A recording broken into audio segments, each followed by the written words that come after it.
ఇప్పుడు యాంకర్ అనగానే ఎంతోమంది పేర్లు చెబుతారు. కాని ఒకప్పుడు యాంకర్ అంటే ఒకే ఒక్క పేరు వినిపించేది. అదే ఉదయభాను. చారడేసి కళ్ళు, ఆరడుగుల అందాల బొమ్మ. చూడగానే అబ్బా అనిపించే అందమైన నగుమోము. ఒకప్పుడు టీవీ పెడితే ఆమె తప్ప మరెవ్వరూ కనిపించేవారు కాదు. ఇక అంత ఫేమస్ అయిన ఉదయభాను హీరోయిన్ అవ్వాలనుకుంది. దానికోసం ఎన్నో కష్టాలను ఎదుర్కొంది. నటిగా కొన్ని సినిమాల్లో కూడా కనిపించి మెప్పించింది. కాని అమ్మడికి లక్కు కలిసిరాలేదు. ఇక కెరీర్ పీక్స్లో ఉన్నప్పుడే ఒక్కసారిగా కెరియర్కు గ్యాపిచ్చింది. ఆమె ఎందుకు కెరీర్కు ఫుల్ స్టాప్ పెట్టింది అనేది ఇప్పటికీ చాలామందికి తెలియని విషయం. ఉదయభాను కెరియర్ గ్యాప్ ఇవ్వటంతో ఆమెపై అనేక రూమర్స్ ఇప్పటికీ వస్తూ ఉంటాయి. వెండితెరపై అంతగా మెప్పించలేకపోయిన ఈ ముద్దుగుమ్మ బుల్లితెరపై మాత్రం ఓ మెరుపు మెరిసింది. ఇంతటి పాపులారిటీ తెచ్చుకున్న ఉదయభాను జీవితంలో ఎంతో విషాదం దాగి ఉంది. ఉదయభాను ప్రేమ వివాహం, కుటుంబ సభ్యుల బెదిరింపులు, పోలీస్ స్టేషన్ చుట్టూ తిరగటం, ఇలా ఉదయభాను జీవితంలో కొన్ని చీకటి పేజీలు ఉన్నాయి. ఆ విషయాల గురించి ఈ వీడియోలో తెలుసుకుందాం. ఉదయభాను 1972 ఆగస్టు 5 కరీంనగర్ జిల్లా సుల్తానాబాద్లో ఎస్కే పటేల్, అరుణ దంపతులకు జన్మించింది. తండ్రి డాక్టర్ కాగా కవి కూడా. తల్లి ఆయుర్వేద డాక్టర్. ఒక తమ్ముడు కూడా ఉన్నాడు. ఆమె తండ్రి కవి కావటంతో ఈయన ఉదయభాను అనే కలం పేరుతో కవితలు రాసేవారు. ఈ కలం పేరును కూతురికి పెట్టాడు పటేల్. కాని పటేల్ ఉదయభాను 4 ఏళ్ల వయసులో ఉన్నప్పుడు చనిపోయాడు. ఇలా పటేల్ చనిపోయిన తర్వాత ఉదయభాను అమ్మగారు అరుణ ఓ ముస్లిం వ్యక్తిని రెండో పెళ్లి చేసుకున్నారు. ఇతడికి 7గురు సంతానం. ఇలా సాగిపోతున్న ఉదయభాను 9th క్లాస్ చదువుతున్న టైంలో మొట్టమొదటిగా కెమెరా ముందుకు వచ్చి తన అదృష్టాన్ని పరీక్షించుకుంది. ఇలా ఈటీవీలో ప్రసారమైన హృదయాంజలి అనే కార్యక్రమంతో తెలుగు ప్రేక్షకులకు దగ్గరైంది. ఉదయభానుకి అప్పటికి యాంకర్ అనే పదానికి అర్థం తెలియదు. కాని ప్రేక్షకులతో గలగలా మాట్లాడుతూ ప్రేక్షకుల ఇంట్లో పిల్లగా మారిపోయింది. ఇలా టీవీ షోలతో బిజీగా, మరోవైపు చదువులో బిజీగా ఉన్న ఉదయభానుకి తల్లి అరుణ ఉదయభాను 10th క్లాస్ చదువుతున్నప్పుడే, అంటే తన 15 సంవత్సరాల వయసులో ఓ ముస్లిం వ్యక్తిని ఇచ్చి పెళ్లి చేసింది. ఇలా ఉదయభాను ఓవైపు యాంకరింగ్ చేస్తూ తన ఫ్యామిలీని చూసుకుంటూ భర్తతో సాఫీగా జీవితం గడిపేది. కాని భర్త మాత్రం ఉదయభానుని టీవీలో కనిపించకు, యాంకరింగ్ చెయ్యకు అని చెప్పటంతో ఇద్దరి మధ్య విభేదాలు పెరుగుతూ వచ్చాయి. ఇలా ఉండగానే ఉదయభాను తన 22 సంవత్సరాల వయసులో 1994లో ఆర్ నారాయణమూర్తి సినిమా అయిన ఎర్రసైన్యంతో తొలిసారిగా వెండితెరకు ఎంట్రీ ఇచ్చింది. ఆ తర్వాత ఉదయభాను ఇటు సినిమాలు, అటు టీవీ షోలు చేస్తూ ఫుల్ బిజీగా ఉండేది. ఇలా 1995లో హిందీ సీరియల్ జైవీర్ హనుమాన్లో ఓ ప్రధాన పాత్ర చేయటంతో సినిమా అవకాశాలు ఉదయభాను ఇంటి ముందు క్యూ కట్టాయి. ఇలా 1997లో అలియా అల్లా మగల గంట అనే కన్నడ సినిమా ద్వారా కన్నడ గడ్డపై అడుగుపెట్టింది. ఖైదీ బ్రదర్స్, కొండవీటి సింహాసనం, పోలీస్ నంబర్ 1, బస్తీమే సవాల్ సినిమాలతో టీవీ షోలతో బిజీగా ఉన్న ఉదయభానుకి భర్త నుంచి సినిమాలు, టీవీ షోలు మానేయమని చెప్పటంతో గొడవలు పెరిగి విడాకులు ఇచ్చేసింది.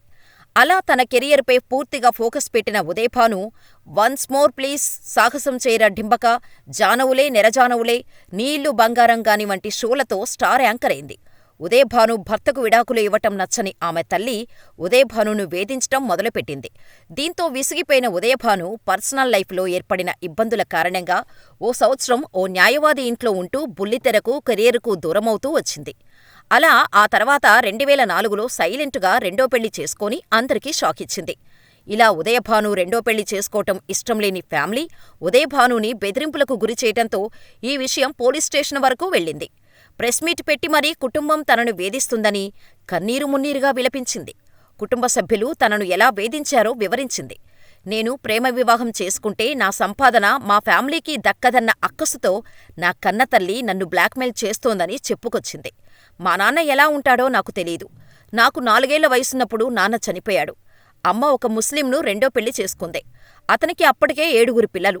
9వ తరగతి చదువుతున్నప్పటి నుంచి నేను టీవీల్లో, సినిమాల్లో నటిస్తూ వచ్చిన డబ్బునంతా ఇంటికే ఖర్చు పెట్టాను. నాకు 15 ఏళ్ల వయసులో మా మమ్మీ నాకు ఒక ముస్లింకిచ్చి పెళ్లి చేసింది. నాకు తెలిసి తెలియని వయసులో మమ్మీ మాట కాదనలేక పెళ్లి చేసుకున్నాను. నాకిప్పుడు 24 ఏళ్లు. పెళ్లి చేసుకున్నానే కాని అతనితో కాపురం చేయలేదు. విడాకులు తీసుకున్నాను. టీవీ కార్యక్రమాల్లో బిజీ అయిపోయిన నేను 17 మంది ఉన్న కుటుంబాన్ని నా సంపాదనతోనే పోషించాను. నా కష్టార్జితంతో మియాపూర్లో కట్టుకున్న బంగ్లాను అమ్మ పేరుమీదే పెట్టాను. దానికోసం చేసిన అప్పులు నా పేరుమీద ఉన్నాయి. ఇప్పుడు నా మెడలో ఉన్న ఈ 2 గొలుసులు మినహా నాకంటూ నగల్లేవు. బ్యాంకు బ్యాలెన్స్ లేదు. నన్నుగా అర్థం చేసుకున్న విజయ్ని పెళ్లి చేసుకోవాలనుకున్నాను.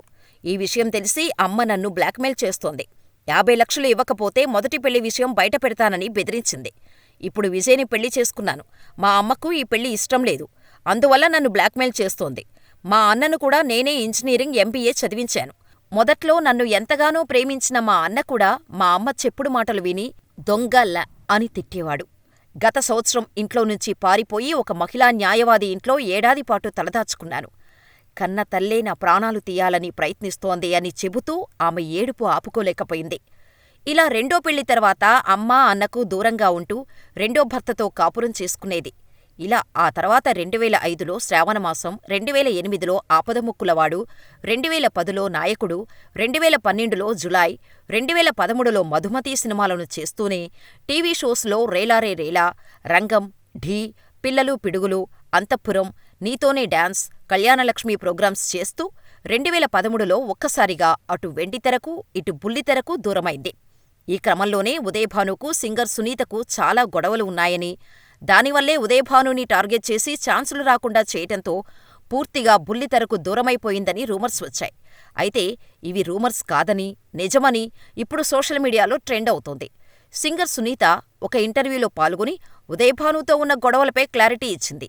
సినీ ఇండస్ట్రీలో తాను ఎవరితో కూడా ఎప్పుడూ గొడవపడిన సందర్భాలు లేవని, తనతో ఫ్రెండ్షిప్ చెయ్యాలి అంటే తనతో డైరెక్టుగానే మాట్లాడవచ్చని, అలాగే తనతో ఇబ్బంది ఉన్నా కూడా తనతోనే డైరెక్టుగా మాట్లాడొచ్చని, సినీ ఇండస్ట్రీలో తనను అపార్థం చేసుకున్న వారి లిస్టు పెద్దగానే ఉందని, అది కూడా ఈ మధ్యనే అర్థమైందని తెలిపింది. అలాంటి వారిలో యాంకర్ ఉదయభాను కూడా ఒకరని చెప్పుకొచ్చారు. అసలు విషయానికి వెళితే ఒక ప్రోగ్రాం చేయటానికి సునీత గారిని ఇన్వైట్ చేశారట. అదే షోకు యాంకర్గా ఉదయభానుని కూడా పిలిచారట. యాంకరింగ్ చేయటానికి ఉదయభాను స్టేజ్ మీదకు వస్తున్న టైంలో నేను పాడిన పాటకు మ్యూజిక్ ప్లే చేసే వారందరూ కూడా నీరసమైన రాగం అందించారట. దీంతో ఉదయభాను రావటం సునీతకు ఇష్టం లేదనే విధంగా కొంతమంది రూమర్లు సృష్టించారట. కానీ సునీత అలా ఏమనుకోలేదట. సో, ఈ రూమర్స్ను పట్టించుకోకుండా సునీత తన పని తాను చేసుకుంటుంటే చాలా సందర్భాలలో ఉదయభానుని కలిసినప్పుడు సరిగ్గా మాట్లాడకపోవటంతో ఏంటి ఈ అమ్మాయి చాలా తేడాగా ఉంది, అస్సలు మాట్లాడదు, పలకరిస్తే అలా బిహేవ్ చేస్తుంది అనుకునేవారట సునీత. అయితే ఈ గొడవపై ఉదయభాను ఇచ్చిన ఇంటర్వ్యూ చూసేవరకు తాను ఫీలైన విషయం తెలీదని, ఈ మధ్యనే తెలిసింది అంటూ తెలిపింది సునీత. అయితే ఈ విషయం అప్పుడే చెప్పి ఉంటే ఇన్నేళ్లూ ఇలాంటి నెగిటివిటీ మోయాల్సిన పనిలేదని చెప్పారు సునీత.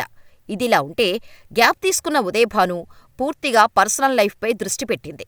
ఇలా 2016 ఆగస్టులో 2 కవల పిల్లలకు జన్మనిచ్చింది. ఆ 2 ఆడపిల్లలు యువి నక్షత్ర, భూమి ఆరాధ్య అనే పేర్లు పెట్టింది. ఇలా ఆ తర్వాత పిల్లలతో గడపటం కోసమే తన సమయాన్ని కేటాయిస్తూ ఇండస్ట్రీకి పూర్తిగా దూరమైంది. కానీ సోషల్ మీడియా ద్వారా ఉదయభాను అభిమానులకు మాత్రం ఎప్పుడూ దగ్గరగానే ఉంటూ వచ్చింది. నిత్యం సోషల్ మీడియాలో తన పిల్లల ఫోటోలను షేర్ చేస్తూ ఉండేది. మధ్య మధ్యలో అడపాదడపా ఇంటర్వ్యూలు, ఈవెంట్స్ కూడా చేస్తూ కనిపిస్తూ యూట్యూబులో బుట్టబొమ్మ భోజనం పేరుతో ఫుడ్ వ్లాగ్స్ స్టార్ట్ చేసి అభిమానులకు దగ్గరవుతూ వచ్చింది. ఇలా ఫ్యామిలీ లైఫ్ లీడ్ చేస్తున్న ఉదయభాను 2024లో జీ తెలుగులో ప్రసారమైన సూపర్ జోడీ ప్రోగ్రాంతో హోస్టుగా మరోసారి తన కెరీర్ను రీస్టార్ట్ చేసింది. ఇలా ఆ తర్వాత ప్రతినిధి 2 సినిమాలో లీడ్ రోల్ చేసి మెప్పించింది. ఇక ఇప్పుడు చాలా రోజుల తర్వాత మరోసారి ప్రేక్షకులను ఆకట్టుకోటానికి రెడీ అవుతోంది ఉదయభాను. త్రిబాణధారి బార్బరిక్ అనే సినిమాలో నటిస్తోంది. ఈ సినిమాలో వాకిలి పద్మ అనే పాత్రలో కనిపించనుంది ఉదయభాను. ఇప్పటికే ఈ సినిమాను ఉదయభాను లుక్కును రిలీజ్ చేసింది మూవీ టీం. అయితే ఇన్ని సంవత్సరాలుగా ఉదయభాను కెరీర్ గ్యాప్ ఇవ్వటానికి ముఖ్య కారణం సునీత అనేవారు చాలామంది ఉన్నారు. అయితే ఆమె ఇచ్చిన ఇంటర్వ్యూలో ఉదయభాను కెరీర్ గ్యాప్కు నాకు సంబంధం లేదని తేల్చి చెప్పేశారు సునీత. మరి మీరేమనుకుంటున్నారు? ఉదయభాను ఫ్యామిలీ ప్రాబ్లమ్స్ వలనా, పిల్లలు పుట్టడం వలనా, వారి ఆలనాపాలన చూసుకోవటం కోసం గ్యాప్ తీసుకున్నారని అనుకుంటున్నారా? లేక సునీతనే కారణమనుకుంటున్నారా? మాకు కామెంట్ చేయండి.